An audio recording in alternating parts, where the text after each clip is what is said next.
So Nadine's original concern, and it became mine as well, was that the biodiversity overlay mapping from the original 2012 draft that we looked at and we also consulted on and then subsequently submitted on had been removed, and the state government had instead put in a new lot of mapping of matters of state environmental significance. That's what the map is called, MSES. So we believe that that was a significant enough change that it should go back through a round of public consultation. So that was our initial concern, and we couldn't understand why that was not going to be the case. So that was where we started, really. So have you had any other further investigations that have you concerned about whether around these issues of threatened species, wildlife corridors, etc.? Are we seeing them disappear? Are we seeing... So what there was originally in the with the biodiversity overlay was there was the state environmental significant features, and there was also local environmental significant features as well. And then that whole mapping got removed, and the state responded by giving a new set of matters of state environmental significance, but there's no local matters of So the issue is that it's coming from Brisbane with no knowledge, local knowledge or understanding of this precious environment. But the state doesn't need to do that. What they do is encourage council, and it's in the wording, you can see it there, it's in the wording that the state government encourages council to put in their own layer, basically, of local environmental significance. Have they done that? No. Okay. And they say they don't have the funds to do that. They don't have the funds. So what we're proposing is to get interested locals to fill in that gap, or I think our contention now, after speaking with the planners and maybe thinking it through, was that that the work has been done with local people, with local environment groups, and with local people for all of the Tablelands area, but for the Kuranda area, the work has already been done. Some of it is in fact in the 2004 plan, and we can't see why they can't just uplift the local, locally significant environmental stuff out of the biodiversity overlay and simply place that in. I mean, the state said... So do we need to consolidate the 2004 and the 2012 and present them with the documents so that we've got something to fight for, to give them, that we can present to people and say, this is what you need to incorporate, and it becomes a focusable issue then? I suppose that would be a visual thing that we could actually do. And in fact, you've done did that, do this on the initial Friends of the Earth Kuranda report. Yes, you can Okay, so there's always going to be interests that are going to be served by muddied waters, and that's really what we're living with.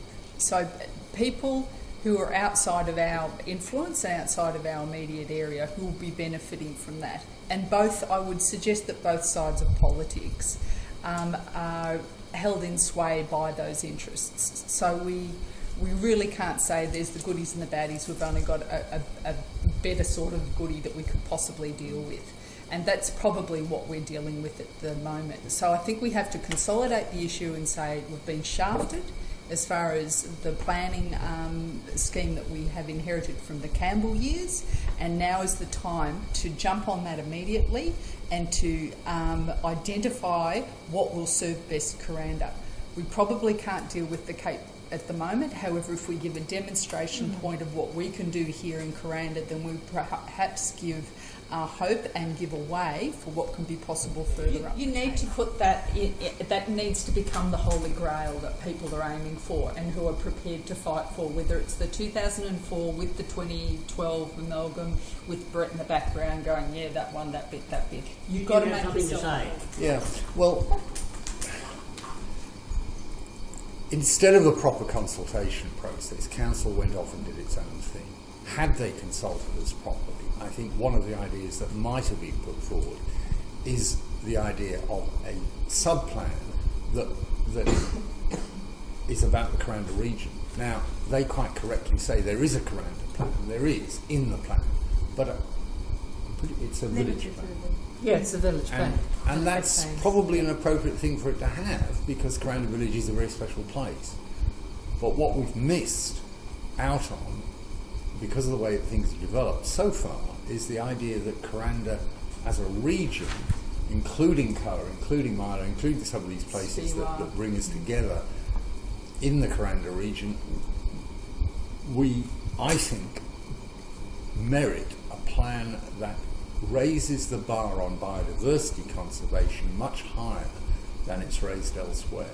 That is controversial because some people, and Dee's been particularly strong on this in conversations over the last few weeks, feels, and I mean I can understand this, I feel it too, that the whole Shire is important. We shouldn't really put an artificial boundary around one particular part of the Shire and say we want a higher standard here. However, because protection of biodiversity and the overlays have become so controversial in Mareeba Shire as a whole, my concern is that if we fight it as a Mareeba-wide battle, we find it very hard to get the necessary public support, whereas in the Kuranda region we have at least a chance of it. And I think that council would be very happy to have the expertise of the people in Kuranda to put that together, because they don't really have possession of that expertise, do they? And I think they admitted that, did they not? At the meeting Yes. The consultation for the draft Tablelands regional plan was very good. It was excellent. They had workshops and there was public submission time. And that was in 2012. That was in 2012. But now this plan, which we believe has changed considerably, there was no consultation at all. We asked council if they could keep us in the loop. We asked when the public consultation time would be. A couple of months ago, or maybe even 6 months ago, we were told there would be a public consultation time. But then the next thing we heard was it had been sent off to state for approval, and it was too late for public input. And the excuse is no being consultation. used that council has to use these maps that come from the state government, which derive from the Newman era, or they don't like to mention them. But they acknowledge, that is, council acknowledges, and the state government officers also acknowledge that state mapping is at a very rudimentary stage. It needs refinement, it needs local knowledge, scientific knowledge to complement it, beef it up and improve it. Had we been brought into the loop a year or so ago, as council was started, as the new council in Mareeba started to work on this planning process, and once they realised that they were going to be required to use the state mapping, had they consulted the community properly, extra information could have gone in back to council to improve that mapping. As it is, we find ourselves now with no consultation at all, but when we go see them, invite them to our meeting, they're gung-ho about getting our input. But it's all a bit phony because they had that opportunity. They didn't use it at all. Now they're saying, yes, we'd love your input, but we've got to have this plan approved first. This is just has that feeling of a three-card trip to me. It's just a funny way of doing things. If you care about getting input from the community, it's not that hard to do it. And it seems to me that since the new Mareeba Shire Council came in, they have gone out their way to avoid it. We haven't sat down and done a comparison of the codes, and I haven't sat and looked. Now we have some information about, except there are 2 columns for actions that people do. So your land is zoned, and then based on what you want to do, that triggers particular codes, and then those codes have both acceptable outcomes and performance. There are these things called codes. Yeah. So on the plan it will tell you what zone you're in, and if there's environmental significance, that'll be on another plan. There's these zoning plans, and then based on what you want to try and do, that means that there are some codes and some words around what is required for you to, before you can do those things. And it also tells you whether you can assess yourself whether you can do it, or whether there's you need to you need to actually have someone else. Biodiversity maps were there, and all the codes were consistent with those maps.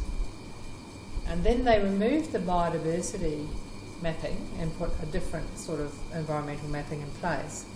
But there's still, within the codes, there is talk of corridors and biodiversity, but clearly there's no definition of some of those.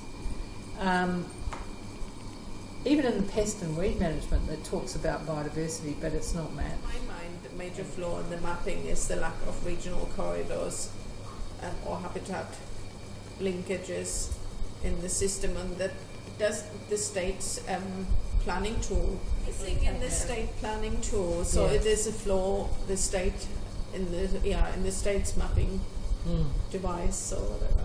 Yeah. So it doesn't even exist as a No, it concept. doesn't. It existed before in the Biodiversity Overlay. Yeah. Large amounts were Allocated to corridors. I think half of the mapping were actually corridors, regional corridors, and they are just missing in the whole Shire. That's insane. Yeah.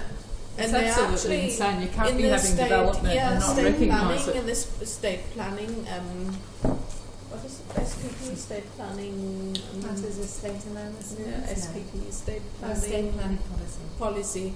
It actually, what they have to stick to when they make the plan, it actually says several times that they have to have corridors. So it's essential.